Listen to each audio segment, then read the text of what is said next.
Maxwell Montgomery Reed III was born with a silver spoon in his mouth, though in the Reed family, even silver was considered commonplace. The Reeds were Boston royalty, an old money dynasty whose wealth spanned generations, from shipping and railroads to modern tech investments and real estate empires that shaped the Manhattan skyline. Maxwell had never known want, but neither had he known freedom. From the moment he could comprehend words, his grandmother Victoria Reed had shaped his existence. Following the untimely passing of Maxwell's parents in a helicopter accident when he was just 5, Victoria had swooped in like a hawk claiming its territory. The family matriarch, now in her 70s but with the sharp mind and unyielding will of a military general, had transformed Maxwell into the perfect heir. "A Reed never shows weakness," Victoria would remind him daily, her voice carrying the crisp, cold precision of winter in New England. "Emotions are liabilities, Maxwell. They cloud judgment and destroy legacies." The sprawling Reed estate in Beacon Hill, with its perfectly manicured gardens and imposing colonial architecture, wasn't just Maxwell's home. It was his gilded cage. Each morning began with the same routine.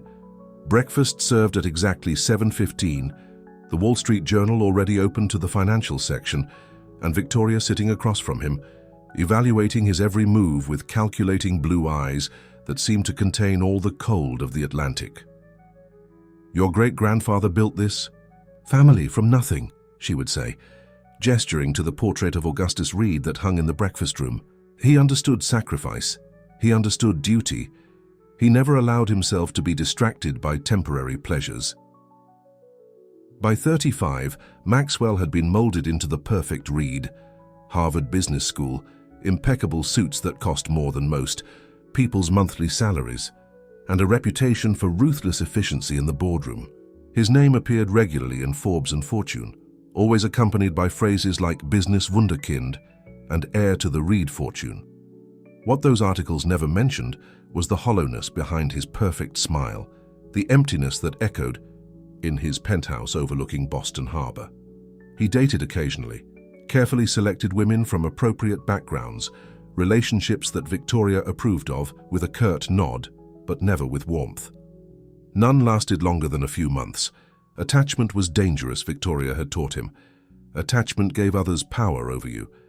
Everything changed during the spring charity gala for the Reed Foundation for Urban Development. The foundation was Victoria's pride, a tax-efficient philanthropic venture that conveniently aligned with the family's real estate interests. Maxwell stood near the champagne fountain, making appropriate small talk with Boston's elite, when something caught his attention across the ballroom. A woman was helping an elderly donor who had stumbled, catching him with surprising strength, despite her petite frame. She wasn't dressed in designer labels like the other women in attendance. Her simple black dress was elegant but modest, and she wore no jewelry except a pair of small pearl earrings. What struck Maxwell most was the genuine concern in her eyes as she helped the man to a chair. "Who is that?" Maxwell asked Bernard, his personal assistant who knew everybody worth knowing in Boston. "Sarah Calloway," Bernard replied, following Maxwell's gaze. "New hire in the Foundation's community outreach program. Impressive resume. Masters in urban planning from MIT. Turned down several high-paying corporate jobs to work in non-profit." Maxwell found himself walking toward her before he could analyze why. She looked up as he approached, and something in her direct gaze, warm but unimpressed by his obvious wealth, caught him off guard. "Mr. Reed," she acknowledged with a small nod. "Your donor is fine, just a bit overwhelmed by the heat in here." "Thank you for helping him, Ms. Calloway." The words felt strangely formal in his mouth. "I understand you're new to the Foundation." 3 months now. She brushed a strand of chestnut hair from her face, though I'm starting to wonder if this is where the real work happens. "You don't approve of our gala?" he asked, genuinely curious rather than offended. "I think $500,000 could renovate the entire Dorchester Community Center instead of paying for one night of champagne and caviar." She paused, then added with a hint of a smile, "But I'm guessing that's not what you came over to discuss." Something unfamiliar stirred in Maxwell's chest, respect perhaps, or simply the novelty of someone speaking to him without calculation or deference. Would you show me the Dorchester proposal? He heard himself asking. The community center renovation. I'd like to see it. The surprise in her hazel eyes was worth the breach in his usually rigid schedule. Now? In the middle of your gala? Now, he confirmed, feeling a strange lightness.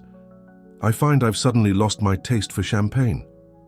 What was meant to be a brief professional conversation extended into hours as Sarah walked him through the community center plans.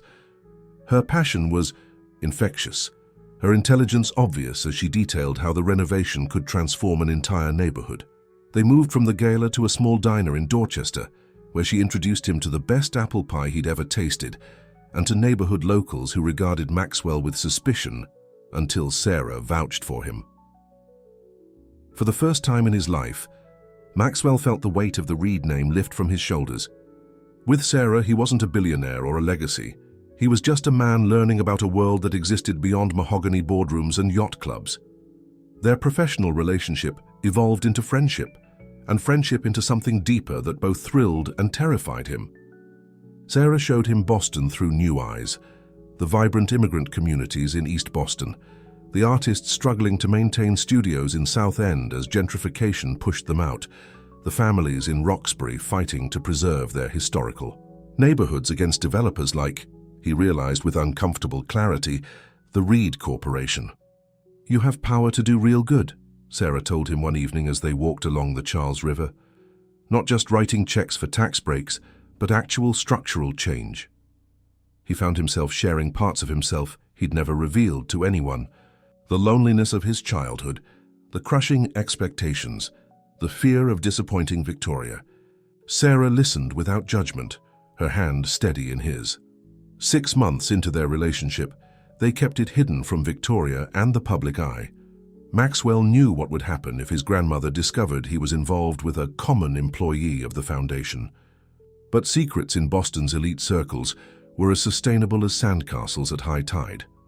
The revelation came on an autumn morning when Maxwell entered the breakfast room to find Victoria holding something in her wrinkled but manicured hands. A candid photo of him and Sarah at a small restaurant in Cambridge, their fingers intertwined across the table, his expression more relaxed and genuine than he'd ever allowed in public. Explain this, Victoria demanded, her voice colder than Maxwell had ever heard it. Before he could respond, Victoria continued, I've had her investigated, of course. Public university undergraduate, father a mechanic, mother a nurse, no connections, no pedigree. Just another social climber who's managed to sink her claws into you. That's not who she is, Maxwell said, his voice strong despite the fear churning in his stomach. You will end this immediately, Victoria stated, not a request, but a command. The Reed name has survived for generations because we understand what matters. This dalliance is beneath you. For the first time in his life, Maxwell openly defied his grandmother. I love her. The words hung in the air between them, a declaration that seemed to physically pain Victoria. Love, she scoffed. Your grandfather thought he loved a showgirl from New York once, would have thrown everything away for her. I made him see reason. What did you do? Maxwell asked, a chill running through him. Victoria's smile was thin and without warmth. I protected this family, as I always have, as I'm trying to do now. She stood, smoothing her impeccable outfit. End it, Maxwell, or I will. What Maxwell didn't know as he left the room, resolve strengthening his spine, even as dread filled. His heart was that Sarah had news of her own. News that would soon turn their private love story into a crisis that would force him to choose between the legacy he was born to and the future he never knew he wanted. The afternoon sunlight streamed through the windows of Sarah's modest apartment in Cambridge, casting a golden glow across her face as she paced nervously. Her hands trembled slightly as she held the pregnancy test, the third one she'd taken that week, all with the same result. Twins. The ultrasound had confirmed it yesterday, leaving her equal parts terrified and amazed. She checked her watch again. Maxwell had texted that he was on his way, that he had something important to discuss. She hadn't told him about the pregnancy yet, wanting to be absolutely certain before turning his carefully structured world upside down. Now, hearing the urgency in his last message, she wondered if somehow he already knew. A soft knock on the door interrupted her thoughts. She opened it to find Maxwell standing there, his normally impeccable appearance slightly disheveled, his eyes carrying a storm she'd never seen before. "Victoria knows," he said without preamble, stepping inside. "About us." Sarah felt her heart sink. "How?" "She has people watching me, apparently. Has for years." He ran a hand through his dark hair, a gesture of frustration he rarely allowed himself. "She gave me an ultimatum." Sarah sat down slowly on her second-hand couch, one hand unconsciously moving to her stomach. "Let me guess. Her or me?" "It's not that simple." Maxwell paced the small living room, looking like a caged animal. "She controls everything, the family trusts, the corporate voting shares, even my personal accounts. If I defy her, she'll cut me off completely." "And that would be so terrible," Sarah asked quietly. "Living like a normal person?" He stopped pacing, looking at her with complicated emotions playing across his face. "It's not about the money, it's about my identity. Being a Reed is all I've ever known. Maybe it's time to discover who Maxwell is without the Reed legacy attached to his name," she suggested, her voice gentle but firm.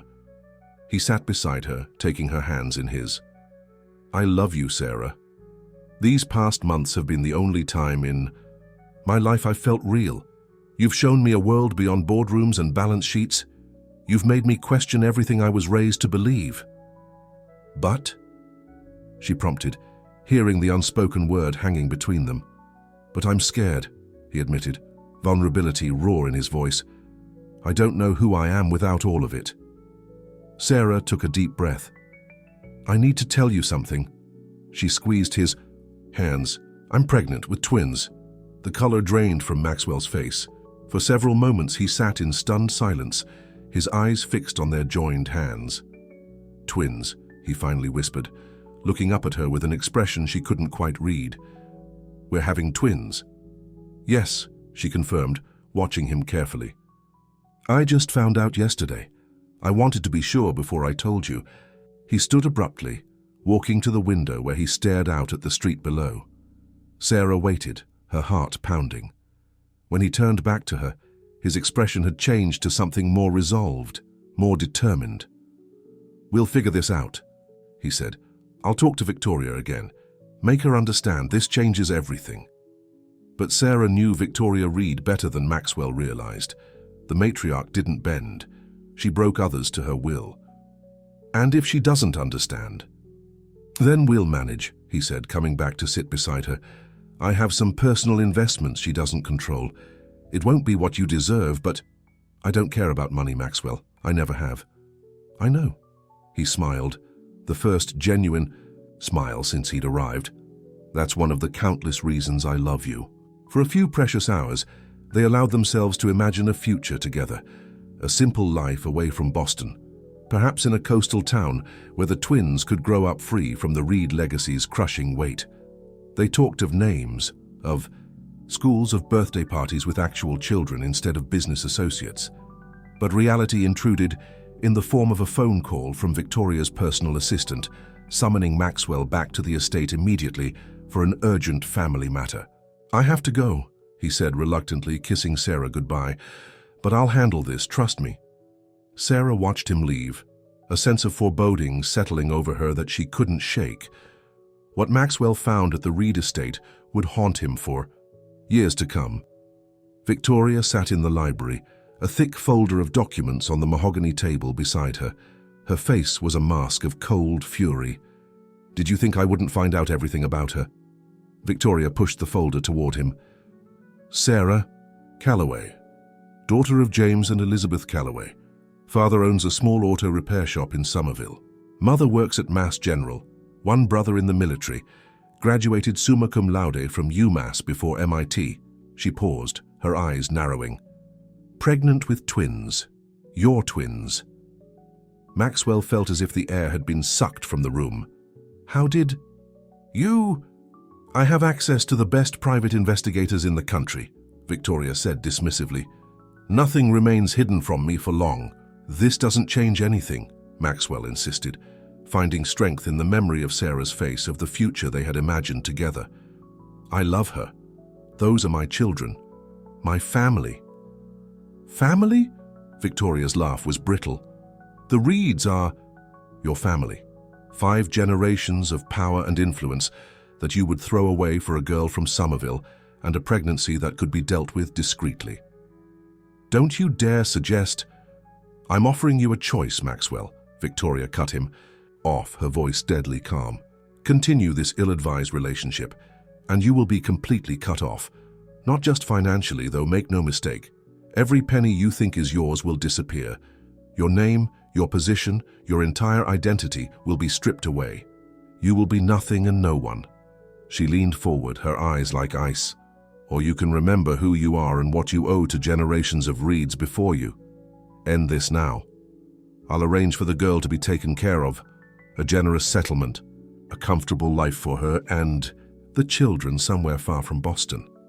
And if I choose her, Maxwell challenged, then you'll have nothing to offer her, or those children except a famous name that will no longer open any doors. Victoria's smile was cold. How long do you think her love will last when she realizes you can't provide the life she deserves, when those children need things you can't give them? The doubt that Victoria had cultivated in him since childhood crept in like poison. Could he really start over with nothing? Did he have any skills beyond being Maxwell Reed, heir to a fortune? Would Sarah grow to resent him when the reality of their reduced circumstances set in? You have 24 hours to decide, Victoria said, rising from her chair to indicate the conversation was over. Choose wisely, Maxwell. Some mistakes can never be undone. That night, alone in his penthouse overlooking the city, Maxwell made the most difficult call of his life. With hands that wouldn't stop shaking, he arranged for a substantial sum, all he could access without Victoria's knowledge, to be transferred to a new account. He rented a beautiful apartment in Seattle under a holding company name, far from Boston and Victoria's influence. He hired a discreet service to furnish it with everything a young mother and 2 infants might need. Then he wrote a letter explaining that he couldn't be the man Sarah needed, that he wasn't strong enough to walk away from everything, that she and the children would be better off without him. He explained about the money, the apartment, the arrangements he'd made. He told her he loved her but couldn't hurt her by staying in her life as a shadow of the man he should be. Every word was a lie wrapped around the devastating truth. He was a coward. The next morning, he called his pilot and made arrangements to be on the West Coast indefinitely for business. He left the letter and legal documents with his most trusted attorney, instructing him to deliver everything to Sarah personally and to ensure she understood the arrangements. Then Maxwell Reed did what generations of Reed men had done when faced with emotional turmoil. He disappeared into work, into whiskey, into the cold comfort of wealth and privilege. He told himself he was protecting Sarah and the twins from Victoria's wrath, from the scandal that would follow them if he stayed. What he didn't know was that his attorney, moved by Sarah's dignity in the face of heartbreak, told her everything, including Victoria's ultimatum and threats. Or that Sarah, with tears streaming down her face but steel in her spine, had torn up the check he'd offered on Maxwell's behalf and handed back the apartment keys. "Tell him I don't want his money," she had said, her voice steady despite her breaking heart. "Tell him my children will never be a secret to be hidden away in shame. Tell him we'll be fine without him." As Maxwell's private jet lifted off from Logan Airport, carrying him away from the only real love he'd ever known, Sarah Calloway sat in her small apartment, arms wrapped protectively around her growing belly, making a solemn promise to her unborn children. "We don't need anyone who doesn't need us. We'll build our own legacy." Neither of them could have imagined how their paths would cross again, or how the twins, growing safely beneath Sarah's heart, would eventually become the catalyst for both redemption and reckoning. The small apartment in Somerville echoed with the cries of newborn twins. Sarah Calloway, dark circles under her eyes, paced the living room floor with Ethan against her shoulder, while Emma fussed in the second-hand bassinet nearby. 3 weeks of sleepless nights had left Sarah exhausted beyond measure. But beneath The fatigue burned a determination that wouldn't be extinguished. "Come on, little man," she whispered, patting Ethan's back gently. "Your sister just fell asleep. Let's not wake her up again." A soft knock at the door made Sarah wince. She crossed the room carefully and peered through the peephole to see her mother, Elizabeth, holding several grocery bags. "Reinforcements have arrived," Elizabeth announced quietly as Sarah let her in. Without asking, she took Ethan from Sarah's arms and nodded toward the bathroom. "Go take a shower, a real one, not just a splash of water on your face. I've got these two." "Mom, you just finished a 12-hour shift," Sarah protested weakly. "And you've been on duty for 3 weeks straight," Elizabeth countered, already expertly soothing Ethan. 20 minutes, Sarah. That's all I'm asking. 20 minutes for yourself." Too exhausted to argue, Sarah surrendered to the small luxury of a hot shower. As the water cascaded over her shoulders, she allowed herself 5 minutes of tears, for the dreams that had died, for Maxwell's betrayal, for the fear that sometimes threatened to overwhelm her. Then, with practiced determination, she wiped the tears away. Crying wouldn't pay the bills or take care of her children. When she emerged, her mother had both twins sleeping peacefully and a simple dinner heating on the stove. "I ran into Diane Martinez in the elevator," Elizabeth said casually as they ate. "She mentioned the hospital's daycare center has 2 unexpected openings." Sarah looked up from her pasta. "Mum, just listen. You've been saying you need to find work. Mass General offers employee discounts for childcare. If you took that administrative position Dr. Chen offered you—" "I don't want to be an administrator," Sarah interrupted. "I have a master's degree in urban planning from MIT. That's not what I spent years studying for." Elizabeth's expression softened. "I know, sweetheart, but sometimes we have to do what's necessary before we can do what we love." Later that night, after her mother had gone, Sarah sat at her small kitchen table with the twins finally asleep. She opened her laptop and stared at the half-finished job applications. Her savings were dwindling rapidly, and the small settlement she'd eventually accepted from Maxwell's attorney, after her rent notice came in red letters, wouldn't last forever. Her gaze drifted to the corner of the room where her old sewing machine sat covered in dust. It had been her grandmother's, a sturdy singer that had survived decades of use.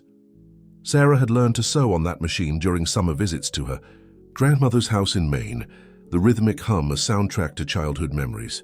Almost without conscious thought, Sarah found herself wiping dust from the machine, threading it with practiced hands. There was something soothing about the familiar motion, something grounding in creating something tangible after months of everything falling apart. She found scraps of fabric in her craft box, remnants from pre-pregnancy projects, bits of beautiful material she'd collected over the years.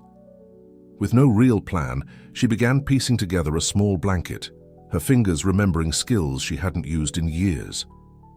By morning, she had created a beautiful patchwork quilt for the twins' bassinet, each square telling a story, a piece from her favorite college sweater, a swatch from the curtains in her first apartment, a bit of the dress she'd worn the night she met Maxwell. She'd stitched them together with care, transforming fragments of her past into something new and whole. As weeks passed, Sarah found herself returning to the sewing machine more often. When Emma outgrew her onesies faster than expected, Sarah altered them.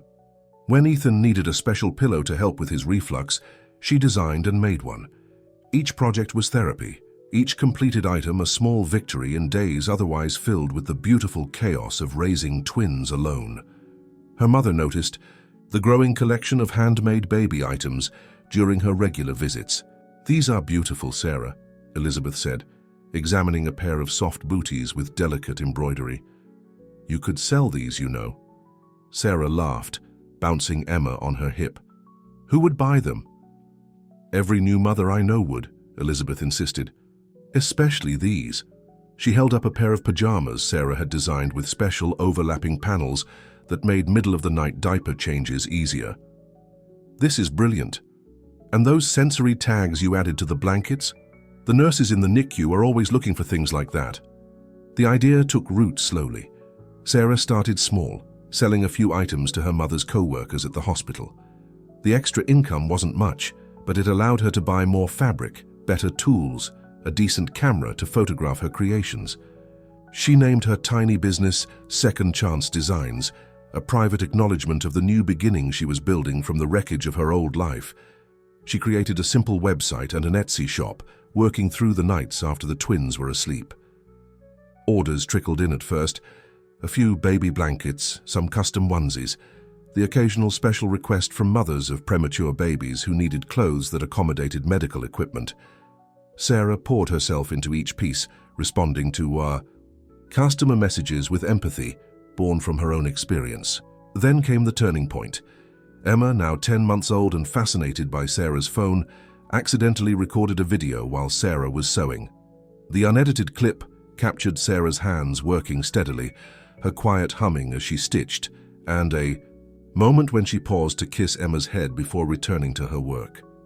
Without realizing it, Sarah uploaded the video along with photos of the finished product, a special order for a mother whose baby was in the NICU. The video went viral overnight. Something about its raw authenticity, the tired mother creating something beautiful in a modest apartment, surrounded by evidence of real life with twins, resonated deeply. Orders flooded in, overwhelming Sarah's Etsy inbox. A parenting blog shared the video, praising not just the product, but the obvious love. Stitched into every seam. Suddenly, Second Chance Designs wasn't just a side hustle, it was a lifeline. Sarah hired her neighbor, a retired seamstress named Gloria, to help with production. She converted her tiny living room into a workshop, with the twins playing in a gated area nearby as she worked. Not everyone celebrated her success. When a local business magazine featured Sarah in a small spotlight article, Raymond Parker, owner of a high-end baby boutique in Boston and a friend of Victoria Reed, publicly dismissed her work. "These homemade products are cute charity cases, not serious business ventures," he commented, when asked about the growing trend of mother-owned baby brands. "They'll fade when the novelty wears off." The comment stung, but it also ignited something in Sarah. She'd been playing small, grateful for any success. Parker's dismissal reminded her of all the times she'd been underestimated, by Maxwell, by Victoria, by professors who assumed the girl from Somerville wouldn't last at MIT. "Watch me," she whispered to the twins as she pinned the article to her bulletin board. "Watch Mommy prove them all wrong." With renewed determination, Sarah expanded her vision. She reached out to Jennifer Chen, her former professor at MIT who specialized in sustainable business practices. Jennifer, impressed by what Sarah had already built while raising twins alone, offered to help structure the business for growth. "You've created something special here," Jennifer told her, reviewing Sarah's designs. "These aren't just baby clothes, they're innovations. Have you considered patents for some of these features?" With Jennifer's guidance, Sarah secured intellectual property protection for her most innovative designs. The Easy Change pajamas, a special swaddle that transitioned as babies grew, the sensory-rich fabrics that helped with development. She built a professional website, established reliable supply chains, and caught the attention of a small group of angel investors specializing in women-owned businesses. The twins, now toddlers with Maxwell's dark hair and Sarah's determined spirit, became an integral part of the business. Ethan, quieter and more observant, would sit for hours watching Sarah work, occasionally handing her pins or fabric with solemn concentration. Emma, bursting with creative energy, began drawing colorful scribbles that Sarah incorporated into fabric patterns. "Bird," Emma would declare proudly, pointing to a swirl of purple crayon that looked nothing like a bird. And Sarah would faithfully transform that scribble into a whimsical bird print that delighted customers. Second Chance Designs expanded, from necessity items to include imagination wear, playful clothes featuring Emma's artwork, transformed by Sarah's skilled hands into magical creatures and landscapes. Each piece came with a story card explaining the design's origin. Emma's dragon was born on a rainy Tuesday when Emma decided ordinary crayons could create extraordinary friends. The Imagination Wear line exploded in popularity, featured in parenting magazines and celebrated for encouraging creativity in children. Orders poured in faster than Sarah could fulfill them, even with her growing team of seamstresses. mostly other single mothers whom Sarah hired and trained, offering flexible hours and childcare allowances. 3 years after Maxwell's departure, Sarah stood in the doorway of her new workshop, a renovated warehouse space in Somerville that housed 20 sewing stations, a design studio, and a cheerful childcare room where employees' children played together under professional supervision. The twins, now 3½, had their own tiny desks in her office, where Ethan organized colored threads with meticulous precision, while Emma covered every surface with imaginative drawings. Looking around at what she'd built from nothing, Sarah finally allowed herself to acknowledge a truth she'd been avoiding. She was no longer just surviving, she was thriving. The pain of Maxwell's betrayal hadn't disappeared, but it had transformed, like her fabric scraps, into something new and unexpected, something stronger. What Sarah didn't know was that across the country, Maxwell Reed sat alone in his Seattle penthouse, a business magazine open on his lap to a feature article titled "Innovation in Motion: How Second Chance Designs is Revolutionizing Children's Wear." And there she was, Sarah, more beautiful than he remembered, standing proudly beside 2 dark-haired children whose faces were partially obscured but achingly familiar. As he traced their features with a trembling finger, Maxwell Reed began to understand the true cost of the choice he had made. And for the first time since leaving Boston, he allowed himself to wonder if there might still be a chance for redemption, not to reclaim what he had lost, but to finally become the man Sarah had always believed he could be. The New York Hilton Midtown hummed, with activity as entrepreneurs, investors, and media personalities gathered for the Women in Business Innovation Summit. In the grand ballroom, Sarah Calloway adjusted her presentation notes one last time before stepping onto the stage. At 36, she carried herself with a quiet confidence that commanded attention without demanding it, a woman who knew her worth. "Our next speaker built a multi-million-dollar company while raising twins as a single mother," the moderator announced. "Her designs have revolutionized children's clothing, focusing on both functionality and imagination. Please welcome the founder and CEO of Second Chance Designs, Sarah Calloway." The applause was enthusiastic as Sarah took her place at the podium. 6 years had passed since she'd started sewing at her kitchen table, and Second Chance Designs had grown beyond her wildest dreams.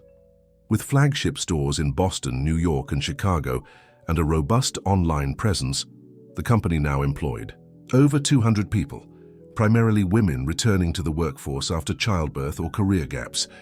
"Thank you," Sarah began, her voice steady. "I didn't start with a business plan or venture capital. I started with necessity, 2 babies, and an old sewing machine my grandmother left me."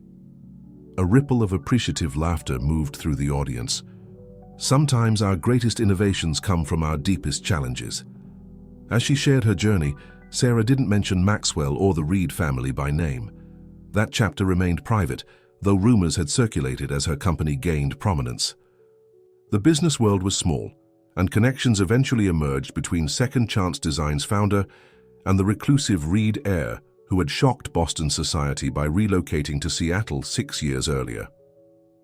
In the back of the ballroom, hidden behind a column, Maxwell Reed watched Sarah speak with a mixture of pride and regret so intense it physically hurt.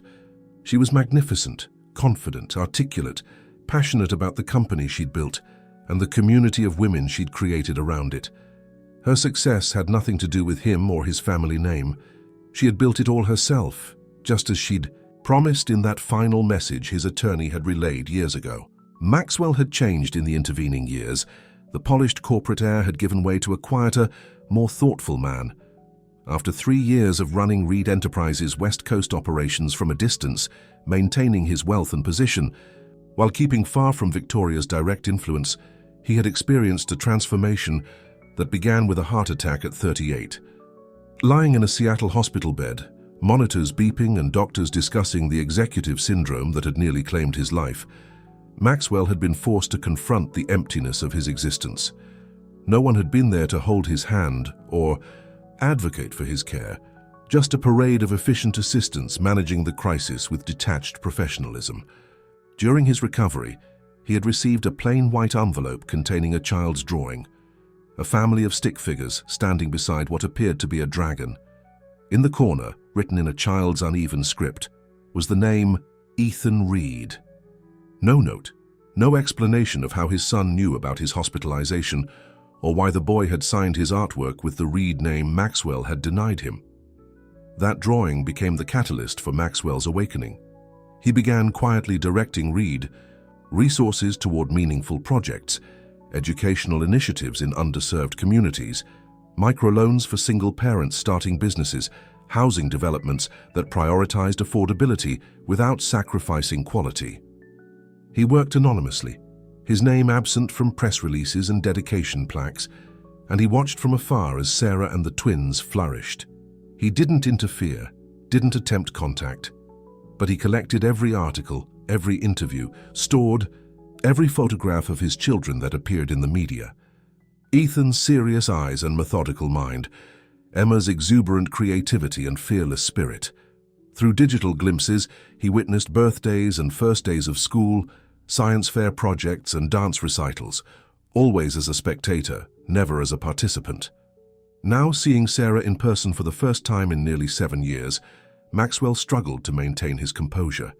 She had just concluded her presentation to thunderous applause when her gaze locked with his across the crowded room. For a moment, time suspended. Recognition, shock, and something unreadable flashed across her face before she recovered, smiling politely as the next speaker took the stage. Maxwell slipped out before she could approach him, or worse, before she could walk away. He wasn't ready for that conversation. Not yet. Not until he had finished what he had started. Back in Boston, Victoria Reed sat in her mahogany-paneled study, the Wall Street Journal open before her. At 83, she remained formidable. Though time had etched deeper lines around her eyes and mouth, the headline that had captured her attention read, "Second Chance Designs expands to international markets." A soft knock at the door preceded the entrance of her new assistant. "Ms. Reed, your grandson is here to see you." Victoria's eyebrows lifted in surprise. Maxwell rarely returned to Boston these days, managing his obligations to Reed Enterprises remotely when possible. "Send him in." Maxwell entered the study, looking nothing like the impeccably groomed heir she'd molded. His expensive suit remained, but gone was the perfectly styled hair and carefully blank expression. This Maxwell carried himself differently, more grounded, more present. "Grandmother," he said simply, taking a seat across from her without waiting for permission. Victoria observed him carefully. "This is unexpected. The quarterly board meeting isn't for another 3 weeks." "I'm not here about Reed Enterprises," Maxwell replied, his gaze steady. "I'm here about Sarah Calloway and my children." The temperature in the room seemed to drop 10 degrees.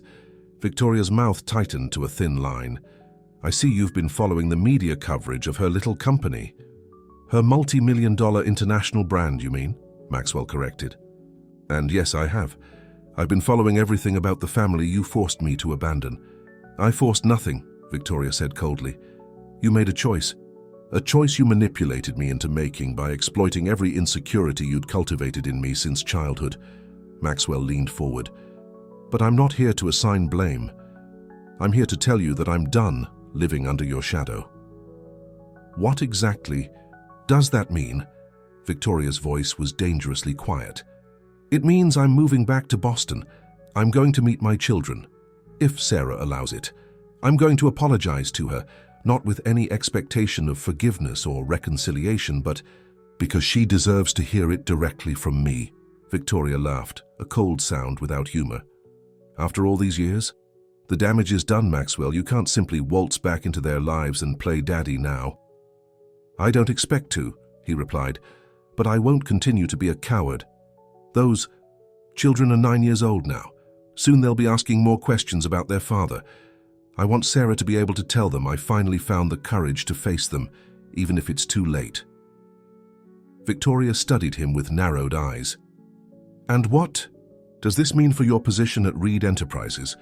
For your inheritance?" Maxwell stood, buttoning his jacket with deliberate calm. "That depends entirely on you, grandmother. I'm taking my rightful place as CEO, as we've discussed for years. But if you attempt to use the company or my inheritance as leverage against my personal choices again, I'll walk away from all of it. I've learned there are more important things than the Reed legacy." "You wouldn't dare," Victoria whispered, but uncertainty flickered in her eyes for the first time Maxwell could remember. "Try me," he challenged quietly. "I had a heart attack at 38 because I was living a life that wasn't mine. I won't waste whatever time I have left trying to please someone who has never been pleased by anything." Before Victoria could respond, Maxwell placed a thick folder on her desk. "These are the documents transferring control of Reed Enterprises to me, effective immediately. Your lawyers have already reviewed them. All they need is your signature. And if I refuse?" Victoria's hand trembled slightly. From age or anger, Maxwell couldn't tell. "Then I'll call an emergency board meeting and present evidence of several questionable transactions you've authorized over the past decade. Transactions that prioritized personal vendettas over shareholder value." Maxwell's voice remained gentle, despite the severity of his words. "I don't want to do that, grandmother. Despite everything, you're still my family." Victoria stared at him for a long moment, something like reluctant respect dawning in her eyes. "You've learned to play the game after all." "I learned from the best," Maxwell acknowledged. "But I'm playing for different stakes now." After what seemed like an eternity, Victoria reached for her pen. "You'll regret this sentimentality," she warned as she signed. "Maybe," Maxwell conceded. "But I've spent 7 years regretting the alternative. I'll take my chances." As he left the Reed estate, Maxwell felt a weight lift from his shoulders. The confrontation with Victoria had been necessary, but it was only the first step in the journey toward redemption. The harder conversation still lay ahead. Back in New York, Sarah sat with the twins in their hotel suite, helping them with homework before they would attend the awards dinner where Second Chance Designs would be honored for innovation in sustainable manufacturing. At 9, they were bright, curious, and distinctly individual despite their identical DNA. Emma sprawled across the hotel bed, sketching furiously in the leather-bound portfolio Sarah had given her for her birthday. Her dark curls fell across her face as she worked, tongue caught between her teeth in concentration, the exact expression Maxwell wore when focused, though Sarah never told her that. Ethan sat cross-legged on the floor, meticulously organizing the presentation materials for the science fair project he would return to in Boston. "Mom, do you think my hypothesis needs revision based on the preliminary data?" he asked, his vocabulary far beyond his years. Before Sarah could answer, her phone chimed with a text message. She glanced at it and froze. "Mom?" Emma looked up, instantly tuned to her mother's shift in energy. "What's wrong?" Sarah stared at the message again. "Sarah, it's Maxwell. I saw you today at the summit. I need to speak with you, not to disrupt your life or ask for anything, but to apologize properly after all these years. If you're willing, I'll be in the hotel lobby at 7 p.m. If not, I understand, and I won't contact you again." 7 years of carefully constructed composure threatened to crack. Sarah took a deep breath, aware of her children's concerned gazes. "Nothing's wrong," she assured them, slipping her phone into her pocket. "Just a surprise meeting request." "Is it about the Tokyo expansion?" Ethan asked, ever practical. Sarah smiled, ruffling his hair. "No, sweetheart, it's about something from a long time ago." She glanced at her watch. 6:45 p.m. "I need to go downstairs for a little while before the dinner. Aunt Jen will be up in 10 minutes to help you finish getting ready." As she applied fresh lipstick and straightened her blazer, Sarah studied her reflection. The woman who looked back at her was not the same one Maxwell had abandoned 7 years ago. She was stronger now, whole on her own terms. Whatever he wanted to say, it couldn't hurt her anymore. At exactly 7 p.m., Sarah stepped off the elevator into the hotel lobby, immediately spotting Maxwell sitting alone in a quiet corner. For a moment, she simply watched him, noted the new lines around his eyes, the slight graying at his temples, the way he seemed both more substantial and more vulnerable than the man she'd once loved. Then she squared her shoulders and walked forward to face the past that had shaped her present, unaware that this conversation would open the door to a future neither of them had imagined possible.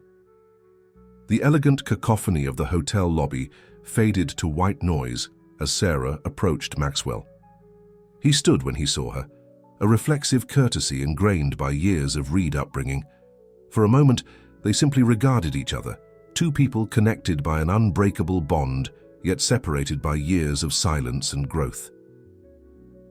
"Thank you for coming," Maxwell said finally, his voice quieter than she remembered. "I almost didn't," Sarah admitted, taking the seat across from him. She declined his offer of a drink with a small shake of her head. Maxwell nodded, understanding. "I wouldn't have blamed you." He paused, gathering thoughts he had rehearsed countless times, yet now found inadequate. "Sarah, I owe you an apology. That's 7 years overdue. What I did, leaving you and the twins, was unforgivable." "Then why ask forgiveness?" she challenged, her voice level but firm. "I'm not," he clarified. "I don't expect or deserve forgiveness. I just want you to know that I understand now what I did. The pain I caused, the cowardice I showed." His hands, once manicured to corporate perfection, now showed subtle signs of work. A small scar across one knuckle, calluses she didn't recognize. "I've spent years hiding from the truth. I failed you. I failed our children." Sarah studied him, searching for the manipulation she might once have expected from a Reed. Instead, she found only genuine regret in eyes that had lost their cold calculation. "Why now, Maxwell? It's been 7 years." He hesitated, then reached into his jacket pocket and carefully withdrew a folded paper, a child's drawing worn from frequent handling. "Ethan sent this to me 3 years ago, when I was in the hospital." He unfolded it gently, a family of stick figures beside what appeared to be a dragon. "I never knew how he found me, or why he would reach out after I'd abandoned him." Sarah's expression softened slightly. "The Boston Children's Hospital fundraiser. Your name was on the donor wall as a survivor of early-onset heart disease. Ethan saw it during a field trip." She paused, remembering. "He asked me if that was his father. I've never lied to the twins about you, Maxwell. They know who you are, and they know you chose not to be part of their lives." Maxwell nodded, accepting the painful truth. "I don't deserve another chance with them, but I want them to know I regret my choice every day, that it had nothing to do with them and everything to do with my own weakness." He carefully refolded the drawing. "I've changed, Sarah. Not for you or even for them, but because I finally confronted the emptiness of the life I chose." Sarah's professional instincts, honed by years of negotiations and business dealings, assessed him critically. "What exactly are you hoping for from this conversation?" "Nothing specific," he answered honestly. "Just to apologize face to face, to answer any questions you might have, to offer whatever support you might accept for the twins, financial, educational, anything, with no strings attached and no expectation of involvement, if that's what you prefer." "We don't need your money, Maxwell," Sarah said, a hint of pride in her voice. "Second Chance Designs does quite well." "I know. I've followed your success." A small smile touched his lips. "I'm incredibly proud of what you've built, though I have no right to that pride." The tension in Sarah's shoulders eased slightly. "If you've been following us, then you know the twins are thriving." They are. Emma's artwork is extraordinary. And Ethan's science project on sustainable fabric dyes won the regional competition last year. At Sarah's surprised look, he added, "I've kept track of their accomplishments, but I've respected your boundaries. I've never attempted contact or interference." "Until now," she pointed out. "Until now," he acknowledged, "because they're getting older, and soon they'll have more questions about their father. I wanted you to have more to tell them than." He walked away and never looked back. Sarah's phone buzzed with a text message. She checked it briefly. "The twins are ready for the awards dinner. I need to go." Maxwell nodded, rising. "Of course. Thank you for listening." As Sarah stood to leave, she hesitated. "The twins have asked about you more frequently lately, particularly Ethan." She met his gaze directly. "I won't make any promises, Maxwell, but I'll think about what you've said. If, and it's a big if, I decide it might be good for them to meet you, it would be on their terms and mine, completely controlled." "I understand," Maxwell said, hope and fear warring in his expression. "That's more than I deserve." Yes, it is, Sarah agreed, but without malice. Goodbye, Maxwell. She walked away, her posture straight and confident, leaving Maxwell standing alone with the first fragile seed of possibility he'd felt in years. The awards dinner passed in a blur for Sarah. She accepted the Innovation in Sustainability Award on behalf of Second Chance Designs with practiced grace, posed for photos with industry leaders, and managed to keep her focus on the twins throughout the evening. Emma charmed everyone she met, while Ethan observed the proceedings with his typical thoughtful reserve. Later that night, after the twins were asleep in the hotel suite's second bedroom, Sarah sat on the balcony overlooking the New York skyline. The encounter with Maxwell had unsettled her more than she wanted to admit. The man she'd met tonight was different from the one who had abandoned her, humbled, sincere, without the Reed arrogance she'd once found both attractive and frustrating. Her phone chimed with a text from Jennifer. How did it go with Reed? Need backup? Sarah smiled at her friend's protectiveness. Jennifer had been there through the darkest days after Maxwell left, had helped her build Second Chance Designs from a desperate side hustle into an international brand. She deserved the truth. It was unexpected, Sarah typed back. He's changed, genuinely, I think. Asked about possibly meeting the twins someday, on our terms. Jennifer's response came quickly. And how do you feel about that? The question hung in the air as Sarah considered it honestly. How did she feel? The anger that had fueled her early days as a single mother had long since burned down to embers. The pain of betrayal had scarred over, leaving her stronger at the broken places. What remained was a complicated mix of wariness, curiosity, and an unexpected concern for the man who had once broken her heart. I don't know yet, she finally replied. Need to think about what's best for ENE. Back in his hotel room across town, Maxwell sat at his desk, reviewing the documents his legal team had prepared. His confrontation with Victoria had set several wheels in motion, not least the complete restructuring of Reed Enterprises' leadership.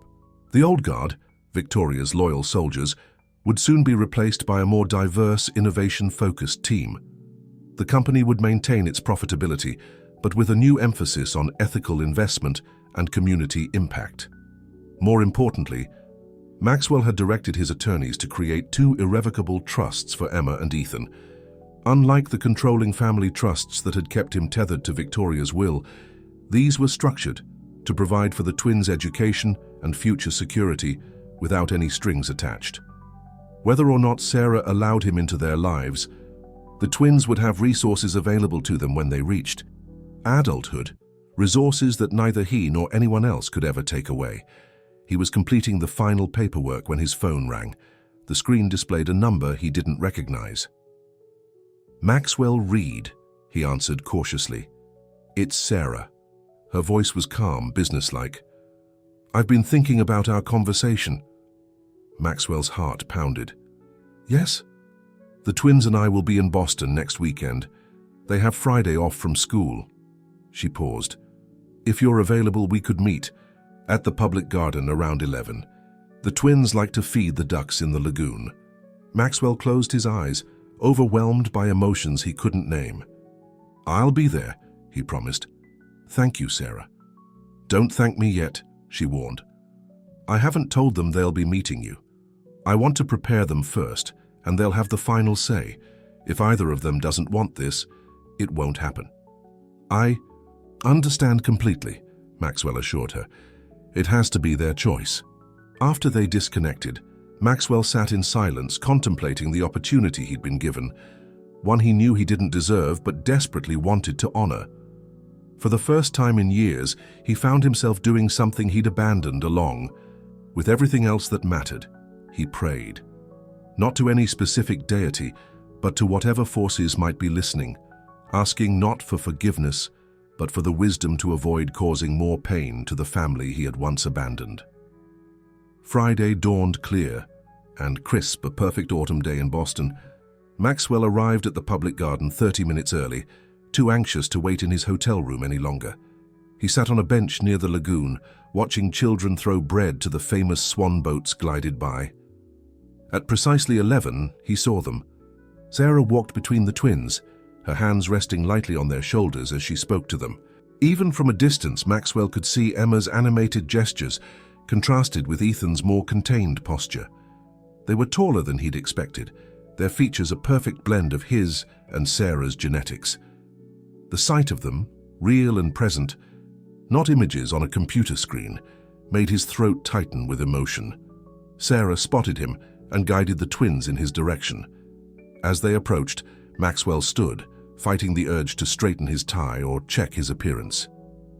Such Reed family habits were meaningless now. "Hello, Maxwell," Sarah greeted him, her voice gentle for the twins' benefit. "Hello, Sarah," he responded, then looked at the children, his children, forcing himself to maintain composure. "Hello, Emma.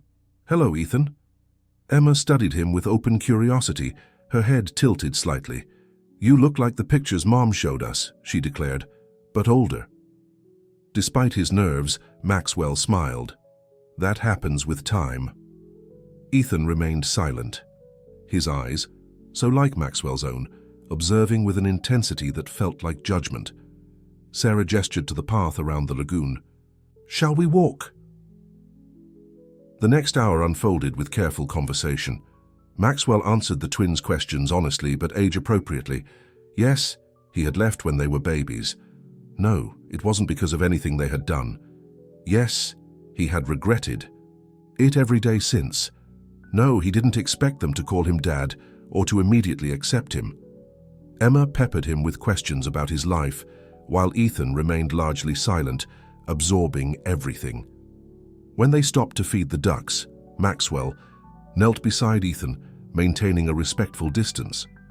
"Your science fair project last year was brilliant," he said quietly.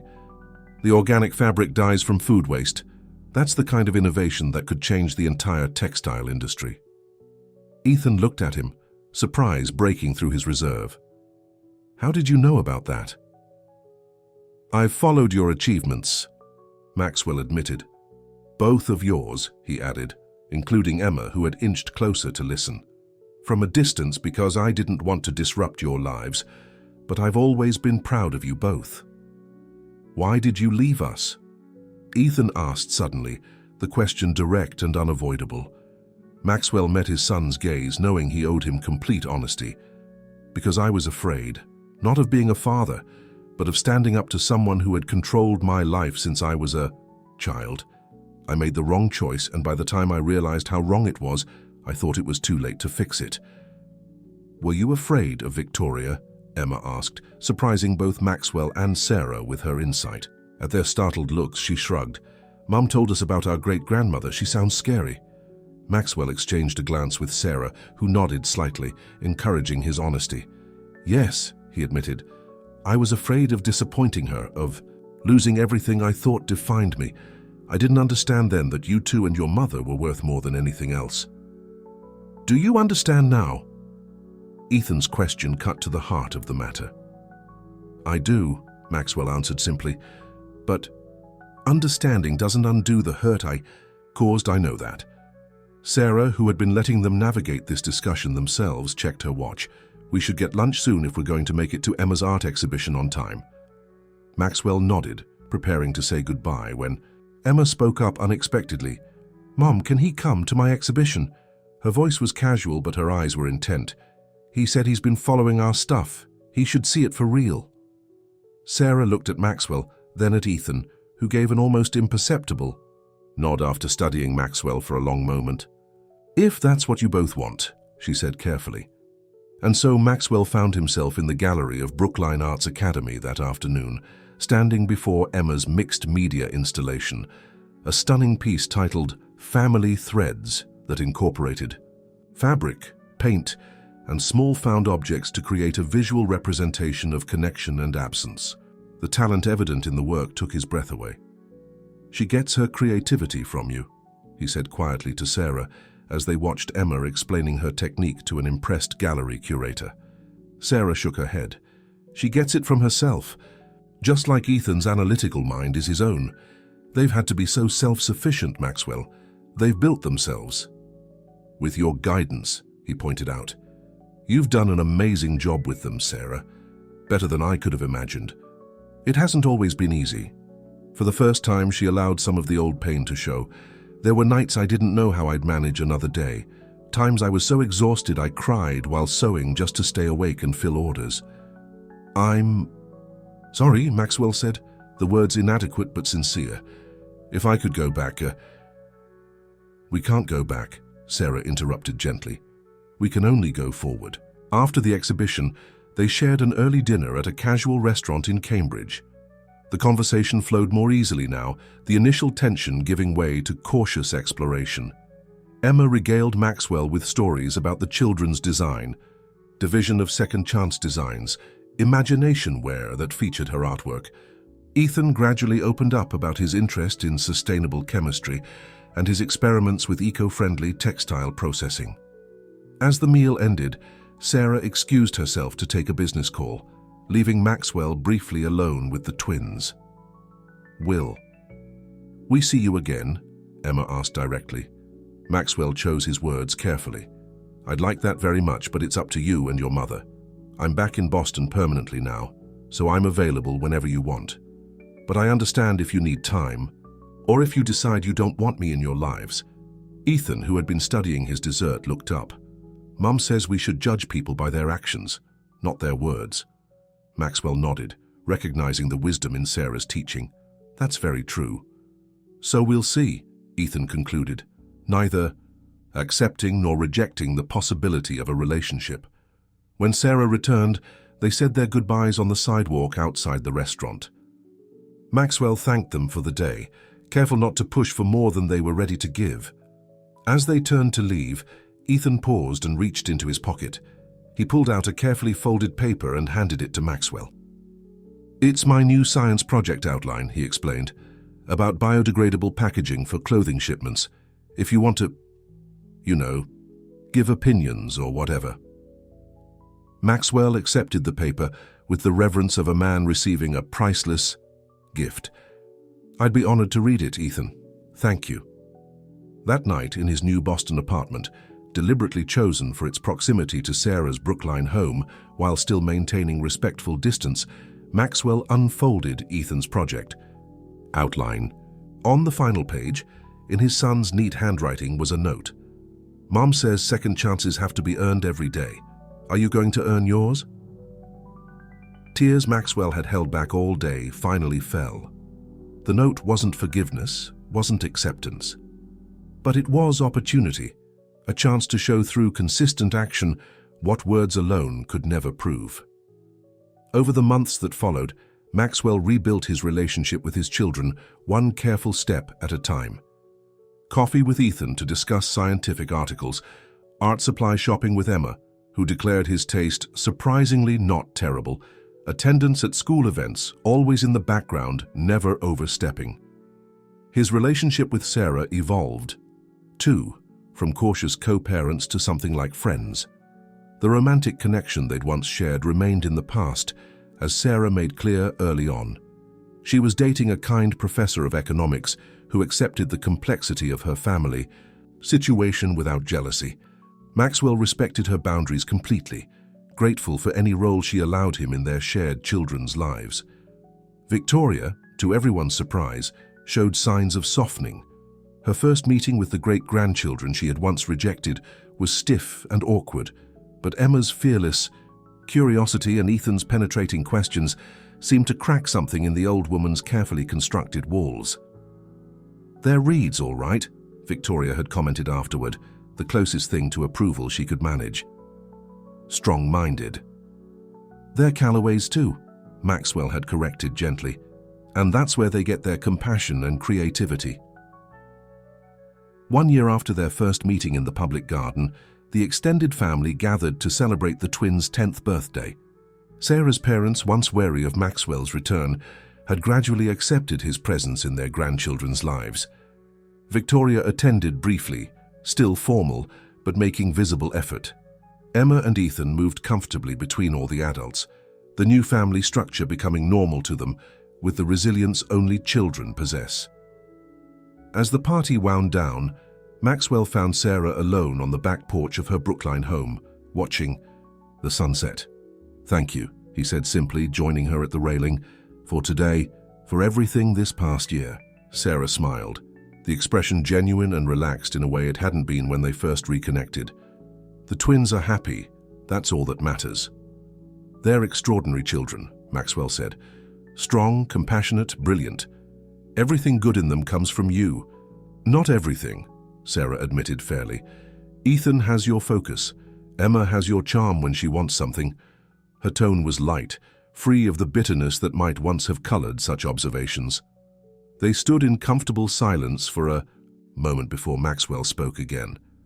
I've been thinking about what you said when we first met again, about not being able to go back, only forward.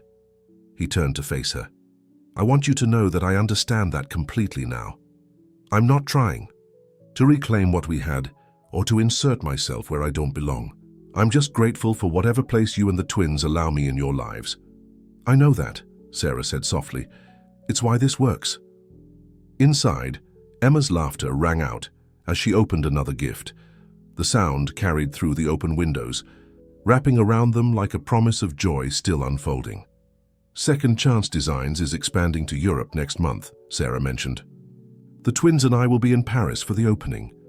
That's wonderful, Maxwell said sincerely. The European market has been waiting for something like your brand. Sarah hesitated, then added, Emma suggested you might come for a few days. There's a sustainable textile conference happening at the same time that Ethan wants to attend. David can't get away from his teaching schedule, and I'll be swamped with the store opening. The invitation hung in the air, significant in its casualness, not a grand gesture of forgiveness, but a simple inclusion in family plans. I'd be honored, Maxwell said, careful to keep his tone measured despite the surge of gratitude he felt. If you're sure. The twins are sure, Sarah replied, and I'm getting there. Before Maxwell could respond, Ethan appeared at the door. Mom, Grandma Elizabeth is asking if we're still doing the cake now or later. His eyes moved between the adults, observant as always. Everything okay out here? Everything's fine, sweetheart, Sarah assured him. Tell Grandma we'll do cake in 5 minutes. As Ethan turned to go, he paused. Hey Max, he said, the nickname he'd adopted, not quite Dad, but no longer the formal Maxwell. Are you coming to Paris with us next month? If that's what you want, Maxwell answered carefully. Ethan considered this with his typical seriousness. Yeah, it is. Emma's excitement is annoying, but she's right this time. It'll be good. Family trip and all that. He disappeared back into the house before either adult could respond to the casual use of family. Sarah and Maxwell exchanged a look. Surprise, hope, and a shared understanding of how significant that small word was coming from cautious, analytical Ethan. We should go in, Sarah said, but she remained by the railing a moment longer. Maxwell, I need to say something. He waited, attentive. I forgave you a while ago, she said quietly. Not for you, but for me, for my peace. I held on to anger for a long time because it felt safer than remembering what we had before everything fell apart. Sarah. She held up a hand to stop him. Let me finish. I forgave you, but I didn't trust you. I couldn't risk the twins getting hurt if you walked away again. This past year you've shown up consistently, respectfully. You've put their needs first. You've earned their trust. She met his eyes directly. And mine. Inside, someone called Sarah's name, reminding her it was time for cake. Coming, she called back, then turned to Maxwell one last time. We're all moving forward now. Different than before, but maybe better in some ways. Stronger for having been broken and rebuilt. As they rejoined the birthday celebration, Maxwell watched his children blow out their candles together, their wishes secret but their joy visible for all to see. In that moment, he understood that redemption wasn't about erasing the past, but about creating a future worthy of those he had hurt. It wasn't a destination, but a daily choice, to be present, to be honest, to put love above fear. Sarah had built Second Chance Designs from fragments of a shattered dream. Now, in their own way, they were all part of a second chance. Not the life they might have had, but something new and honest, stitched together with threads of forgiveness, truth, and hard-earned wisdom. Emma caught his eye across the room and grinned, chocolate frosting on her chin. Ethan, beside her, gave a small nod of acknowledgement.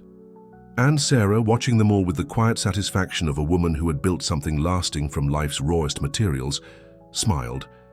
Not at Maxwell specifically, but at the scene before her. A family, unconventional but real, finding its way forward together. In the warm light of the dining room, surrounded by the family he had nearly lost forever, Maxwell Reed finally understood what true wealth looked like. Not the Reed fortune or legacy, but this, the chance to be present for the moments that mattered, to earn trust day by day, to be part of a love that had survived its deepest wounds and emerged stronger. Some debts could never be fully repaid. Some choices would always leave scars, but here, in this moment of chocolate cake and candlelight, of laughter and belonging, Maxwell found something he'd searched for his entire life, the peace that comes from finally being exactly where you're meant to be, with exactly the people who matter most. Fim de Historia. Dear listeners, we hope the journey of Sarah, Maxwell, Emma, and Ethan has touched your hearts. Their story reminds us that even our deepest mistakes don't define us, and that courage can be found in the most unexpected moments. For more emotionally powerful stories like this one, we've prepared a special playlist you can find by clicking to your left. If this tale of redemption and second chances moved you, please subscribe to our channel and give this video a thumbs up. Every day, we bring you unique stories that explore life's complexities and the healing power of forgiveness. Don't miss our upcoming content. We have many more inspiring narratives waiting for you. We look forward to reading your thoughts in the comments below.